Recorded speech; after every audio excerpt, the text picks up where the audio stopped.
Hi! Welcome back sa aking YouTube channel.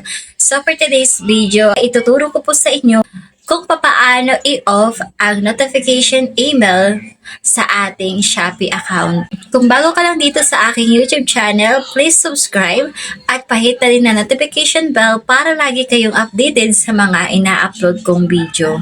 Kasi nag-a-upload ako dito ng mga tips at tutorial na pwede nyo magamit at matutunan. So simulan na natin ang ating tutorial pagkatapos ng aking intro.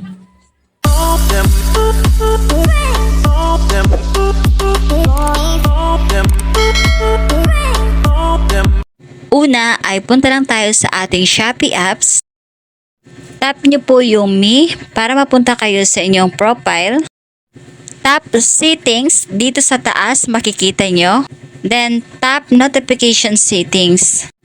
Next, tap Email Notification. So yan, makikita nyo na lahat ay naka-open. Bali, ang gagawin nyo lang dyan ay i-off nyo lang. Tap nyo lang tong nasa gilid at lahat na yon ay mako-close. So ganun lang ang gawin nyo para hindi na kayo makareceive ng email galing sa Shopee apps nyo.